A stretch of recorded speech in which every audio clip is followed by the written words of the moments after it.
இது பொதுவாகவே இந்த கொரோனாவோட அந்த வீரியமான வைரஸாக இருந்தாலும் சரி, வீரியம் குறைந்த வைரஸாக இருந்தாலும் அது தாக்குவது வந்து இந்த நுரையீரலை தான் வந்து பெரிய அளவில் வந்து தாக்குது.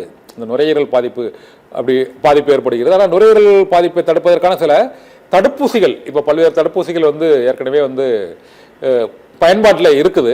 இப்போ இது போன்ற தடுப்பூசிகள், அந்த நுரையீரல் பாதிப்புக்கான ஒரு கவசம், அந்த பாதிப்பு ஏற்பட்டு விடாமல் இருப்பதற்கான அந்த தடுப்பூசிகள் வந்து இந்த JN1 வேரியண்டோ அல்லது இந்த கொரோனா வைரஸ் வேரியண்டோ அல்லது நுரையீரல் பாதிப்பு ஏற்கனவே உள்ளவர்கள் ஆகியோர்களுக்கோ வந்து இந்த தடுப்பூசி பயனளிக்குமா? ஒன்று.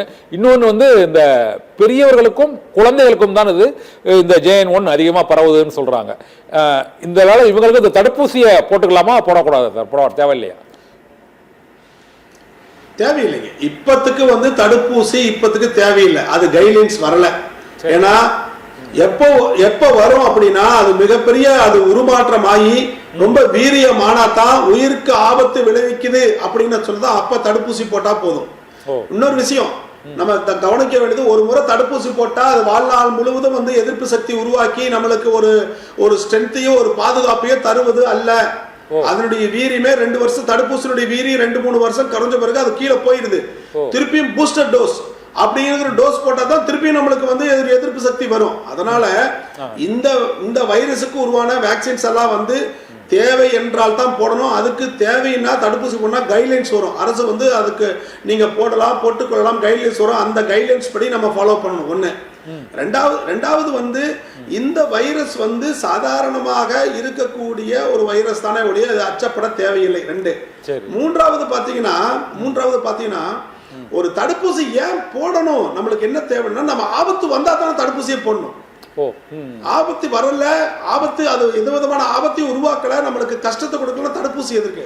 ஒரு இயற்கையாகவே வரக்கூடிய தடுப்பு வந்து நம்மளுக்கு வந்து உடம்புல வந்துடும். இப்ப சப்போஸ் நம்ம வந்து நம்மளே இங்க இருக்கிறோம், நம்மளை சுத்தி இந்த JN வேரியன்ட் கொரோனா வந்து சுத்தி நிக்குது அப்படின்னா நம்ம ஆட்டோமேட்டிக்கா நம்ம உடம்புல போய் பார்த்துட்டு அது வந்து என்ன பண்ணிடும், நம்ம உடம்பே வந்து அதற்கு எதிரான தடுப்பு அணைகளை, தடுப்பு ஒரு கிருமிகளை எல்லாத்தையும் நம்ம உருவாக்கிறோம். வெள்ளை அணுக்கள், தட்டை அணுக்கள் எல்லாத்தையும் உருவாக்கிறோம், நம்மளே உடம்புல உருவாக்கிறோம். இது ரொம்ப முக்கியம். ஏன் வந்து இந்த கொரோனா வந்து இந்த வேரியன்ட் எல்லாம் பெரியவங்களையும் சின்ன குழந்தைகளையும் பாதிக்குது அப்படின்னா இவங்களே எக்ஸ்ட்ரீம்ஸ் ஆஃப் ஏஜ்னு சொல்லுவோம். சின்ன குழந்தைங்க பெரியவங்க 2 பேர் குழந்தைகள் ஆயிடுவோம். வயசானவங்களை பாத்தீங்கன்னா அவங்க குழந்தைகளை போல மாறிடுவாங்க. குழந்தைகள் எப்பவுமே குழந்தைகள் மாதிரியே தான் இருப்பாங்க. அப்ப என்னன்னா இவங்களுக்கு எதிர்ப்பு சக்தி குறைஞ்சிடும். அவ்வளவு எதிர்ப்பு சக்தி குறைவா இருக்கும். இம்யூனிட்டி பவர்னு சொல்லுவோம். அந்த பவர் கம்மியா இருக்கிறதுனால டக்குனு கொரோனாக்காரன் உள்ள ஓடியாந்துடுறான், உடம்புக்குள்ள ஓடி போயிடுறான். இந்த நடுத்தர வயது உள்ளவர்கள், நல்ல வாட்டசாட்டமா இருக்கிறவங்க, மிடில் ஏஜ்ங்களுக்கு வந்து எதிர்ப்பு சக்தி நல்ல ஸ்ட்ராங்கா இருக்கும். அதனாலதான் கொரோனா உள்ள வந்தா கூட உள்ள முட்டி மோதி பார்த்து வெளியே ஓடிடும். இதுதான் அடிப்படை காரணமே ஒழிய வேற எந்த விதமான காரணம் இல்லை. இந்த இம்யூனிட்டி பவர் இன்க்ரீஸ் பண்றதுக்கு என்ன மாதிரியான உணவுகளோ அல்லது தெரியாது சில மாத்திரைகளோ எடுக்கணுமா என்ன தருது? இன்னொன்று, இந்த தடுப்பூசியோட காலம் வந்து 3 இயர்ஸ் தான், அதுக்கு மேலே அதுக்கு எந்த பலனும் கிடையாது, எந்த தடுப்பூசியா இருந்தாலும் கிடையாது.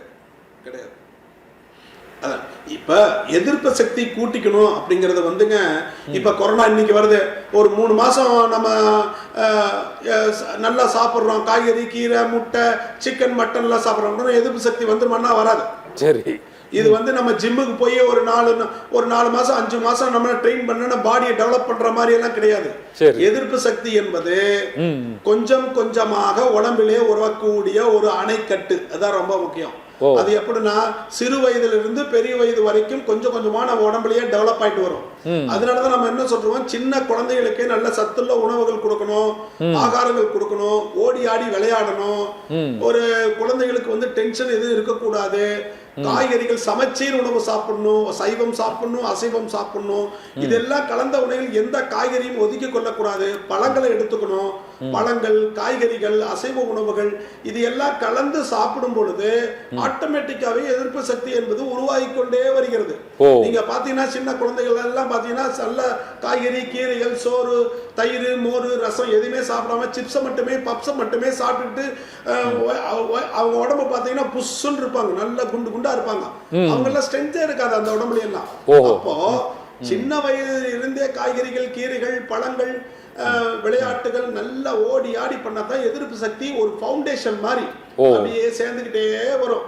அப்படி சேர்ந்துகிட்டே வரும்போது நல்லா இந்த மாதிரி திடகாத்திரமான இந்த சூழ்நிலையில் இருக்கும்போது ஏதாவது இந்த இயற்கை சூழ்நிலைகளால இந்த கொரோனா போன்ற வைரஸ்கள் வேற ஏதாவது வந்தா கூட நம்ம உடம்புல எந்த விதமான பாதிப்பு இல்லாம போயிடும். ஆக எதிர்ப்பு சக்தி கூட்டுவதற்கு பழங்கள், நல்ல பழங்கள், எல்லா பழங்களையும் சாப்பிடலாம்.